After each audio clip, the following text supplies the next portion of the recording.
Hey everyone, today we're doing a little more hurricane prepping videos. What I wanted to show you guys was after Dorian, we just had Dorian go through. Last year we had Florence. So what I'm going to show you guys what your boat is one giant gas tank. You can fill that thing up and have that fuel sitting there and wait for you for when you need it during a storm. So my generator, this right here, the Troy built one, runs on about maybe 6 gallons for about 12 hours of running. So I usually just run it during the day. At night we shut everything down because I don't want it out here running all night in the driveway. Even though it's chained up to the garage, I still don't want that temptation to be there. So we'll run that, so you figure 6 gallons a day. We were out for 8 days. So there's 40 gallons right there in the boat that I had just stored waiting to go. So that right there pretty much would take care of me for the entire week. This is a 30-gallon drum. I got this from the car wash place in North Myrtle Beach. He was giving them away. They always put them out back because he has no place to store the empties. They go through so much product there, he gets rid of them. And this is 5 gallons. You're going to have a lot of these sitting around your house waiting to go when you already have the boat. That's an 18 Parker. That's got a 40-gallon tank in it. Then the little boat has portable tanks. I got just a couple of tanks for that. As much as you can store in a spot where you're not putting inside a house. You don't want that on your insurance either. If you can keep everything out in the boat, all the better. I'm going to show you guys how to get that out too without having a mechanical pump or anything dangerous. We're just going to gravity siphon it out into the 5-gallon container and then you can put that in. But at least this is one of the ways that your boat can save your life. If you guys are in a storm and you're down for days and days, that right there, put a little stabilizer in with it, fill it up, and sit on it. It's good to go. If you're not going to use it for the storm, then you're going to burn it up in your boat anyway and go out and use it. So one of the great things about trailering, if you pull your boat out, get on the trailer, get it home, fill it up, stabilize it, and have it out there ready to go. For this storm, I moved everything around. We put everything out by the driveway, hooked everything up to vehicles, and had everything battened down to each other to kind of stop it from swaying. Our winds only got to like 75 miles an hour. It was nothing too crazy like the year before. So that's it for this part. Now we're gonna get to showing you guys how to store it. All right, so we're in the back corner of the boat now. I'm gonna show you guys where we're gonna hook into. So if you come in here, you'll see there's the out feed from the fuel water separator. We can go off of that because it's just an easy connection, and we can plug onto the barb right there and we can suck from the gas tank inside the boat. There's also your primer bulb. We can go off the primer bulb as well, except this one has the Oetiker clamp on it. So I don't really want to bust into these. We'll go off the hose clamps, which are easily removable.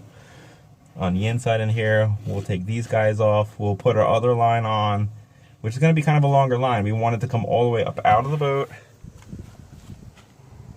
We want to come up over the boat and down to the ground. So we want to have our tank lower than the tank of the boat. So we're going to gravity feed this. So I'll show you guys that hooked up. Okay, now you can see that our hose is off of the barb right here.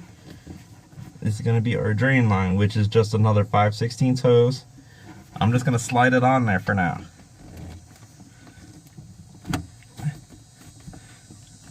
Just enough so that it's on there, it's not leaking air, it's just, we're going to pull it back off when we're done. So we got that hose there. Comes up and out of the boat. Comes down, and we'll hook it up. Alright, we got our 5-gallon tank. We have our line that's coming out from up above. We're going to put it in there. This is a hard primer bulb, so it's going to take a little bit to get it flowing.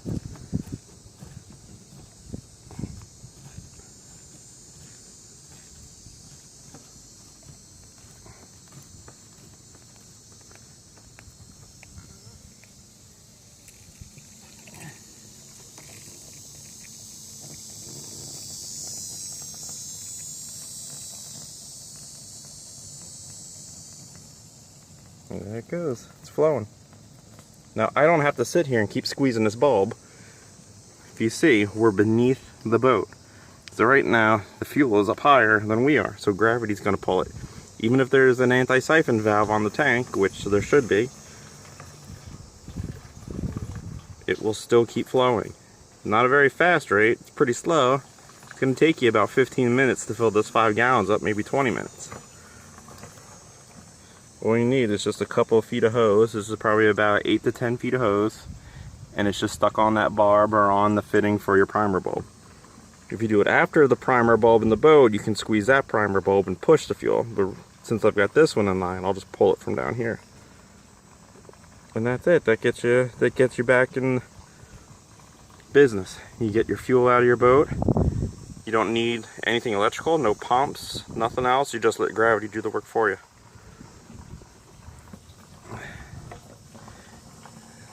And that's it.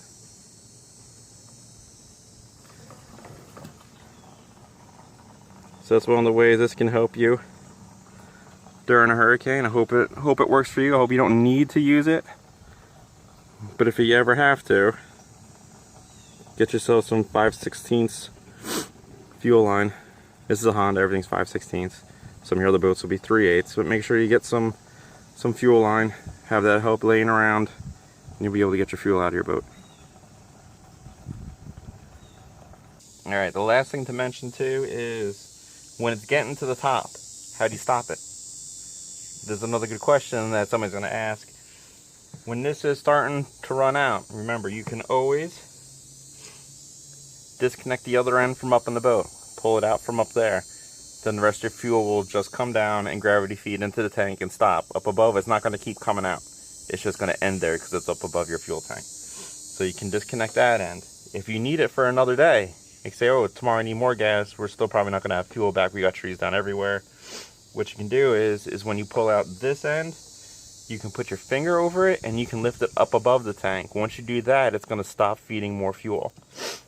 If you pull it out and you need to stop it right away, a little bolt or something that's going to fit in the end of this. Sometimes a screwdriver too will work. It's still dribbling out, coming out, you know, not too bad. Just get the screw in it, push it in, or twist it. Just get it in there. That'll help stop it. And then hook it up someplace up high, up above the gas tank again, and just have it sit there waiting to go. You don't want it to fall back on the ground. You don't want it to lay on the ground because it's going to start to get wet around the end and it's going to want to start leaking again. So you want to get it up high, hook it up there so that there's no more gravity pulling on it, it's up above, or disconnect the other end from the boat and then I'll stop that way as well. Try not to make a mess. You don't need gas all over the place. Don't need gas on yourself, especially if power is out and you've got to wash yourself. So try to keep everything simple, clean. Take your time. Just go through it nice and easily. At least their fuel's not coming out real fast. It's just a nice, steady little trickle stream. So remember that part. That's going to be the biggest part about stopping, especially when you start getting up to the top. You can stop down here. You don't have to stop all the way up at the top. You don't need to get that much fuel out. So be careful, be safe. All right, how do we stop the fuel now? Now we've got everything coming into the tank. It's in here, it's pouring in. You've got your hose in there. You can always disconnect the other end from the boat, which is up above your tank. It'll just stop once you disconnect it and air will come out. Air will start coming down through here and the rest of the fuel will go into your tank and then end. Make sure you lift your hose up along the way as you go. Get every last little drop out of there. You don't have to fill it all the way up to the top. Anywhere around here is fine. You can walk around with it without spilling. Just try to keep everything always clean. You don't want to spill fuel all over the place or get it all over you. The other way to do it is if you pull this out and you got your fuel slowly coming out, you can always put your finger over it and lift it up above the tank. Once this end gets higher than where the level of the fuel is, it'll stop getting pushed out. Gravity won't take effect anymore. It'll find its equilibrium and stop. So if I even get this just 3 inches above the gas tank, it's going to stop. I'll have 3 inches of air in here because the fuel will meet the same height. Take a bolt or something about the same size, the end of your fuel line. Push it, wedge it in, or screw it in there. And then keep that up higher than your tank.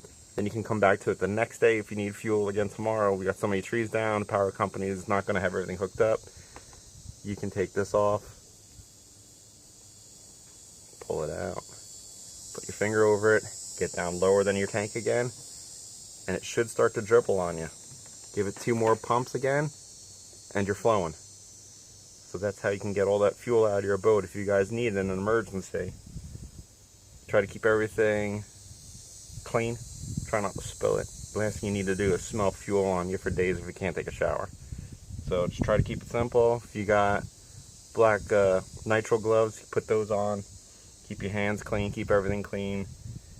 And hopefully you'll live off of what's in your tank until you can get power up and running again to run your generator.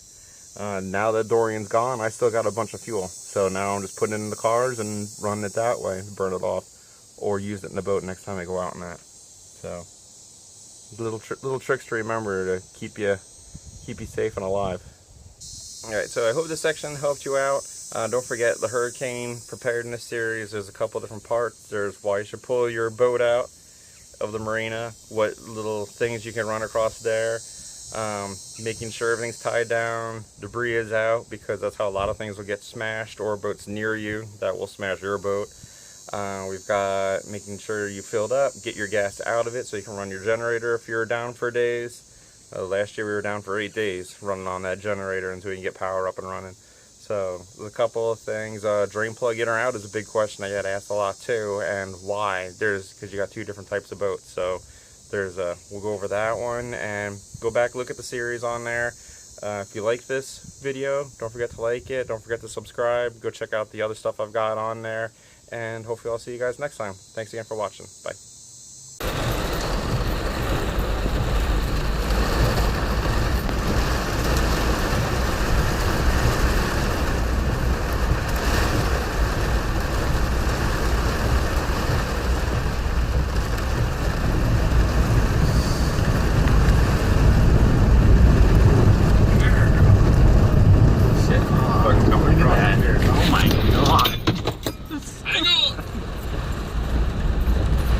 I hate it when someone does that past my house. Yeah.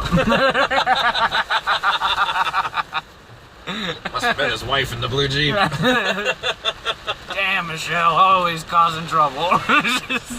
That shouldn't be video.